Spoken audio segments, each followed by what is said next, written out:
বিস্তা তুলা করে হ্যাঁ বাড়ি রক্ত রূপে বই আমার বাসুর আমার জাল দুজনে মারে ফেলাইছে এর বাবার মেসেজ না মারে আমরা ফাঁসি চাই ডাইরেক্ট।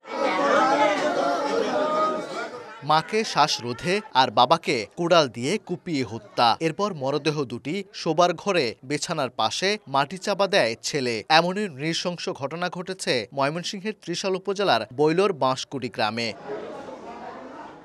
স্বজনরা জানান, বুধবার থেকে খোঁজ মিলছিল না বৃদ্ধা বানোয়ারা বেগমের। পরে বৃহস্পতিবার সকাল থেকে হদিস মিলছিল না তার স্বামী কৃষক মোহাম্মদ আলীরও। বাবা মায়ের খোঁজে বৃহস্পতিবার বিকেল ৩টার দিকে জরিনা খাতুন বাড়িতে এসে বিছানায় রক্তমাখা চাদর দেখতে পান। এরপর ভাই রাজুকে সন্দেহ হওয়ায় খবর দেয়া হয় পুলিশকে। রাজুকে আটক করে জিজ্ঞাসাবাদ করতেই বেরিয়ে আসে হত্যার ঘটনা।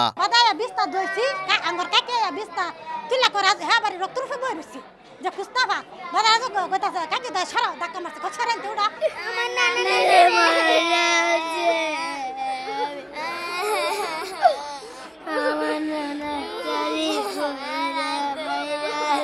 বাসুর আমার জাল দুজনে মারে ফেলাইছে এটা শুনে আমি অফিস থেকে দৌড়াই আইছি।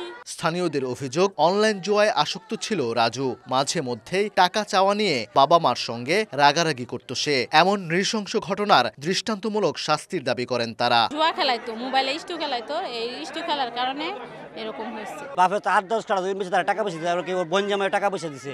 আজকে টাকা পয়সার কারণে কালকাতার বাপ মারা মারছে। এর বাবার মেসেজ না মারে আমরা ফাঁসি চাই ডাইরেক্ট। পুলিশ জানায়, কিছুদিন ধরেই ব্যবসার জন্য বাবা মায়ের কাছে টাকা চাইছিল রাজু, কিন্তু তারা দিতে অস্বীকৃতি জানায়। এতে ক্ষোভে বুধবার বেলা ১১টার দিকে মাকে শ্বাসরোধে ও রাতে বাবাকে কুপিয়ে হত্যা করে মরদেহ গুম করার উদ্দেশ্যে বসতঘরে গর্ত করে মাটি চাপা দেয় ছেলে রাজু। আমরা প্রাথমিকভাবে পেয়েছি যে সে টাকা পয়সার সাথে তার কোনো বাবা মার কাছে টাকা পয়সা চাইতো, এর উপর তারপর রাগের কারণে অস্ত্র দিয়ে আঘাত করে বাবা মাকে হত্যা করেছে এবং নিজেই তার ঘরেই পুঁতে রেখেছে। আমরা মাত্র ডেড বডিকে উদ্ধার করলাম। পরবর্তী কার্যক্রম পোস্টমর্টম সহ অন্যান্য কার্যক্রম পরিচালিত হবে। মরদেহ দুটি উদ্ধার করে ময়নাতদন্তের জন্য ময়মনসিংহ মেডিকেল কলেজ হাসপাতালের মর্গে পাঠিয়েছে পুলিশ। ওবায়দুল হক, সময় সংবাদ, ময়মনসিংহ।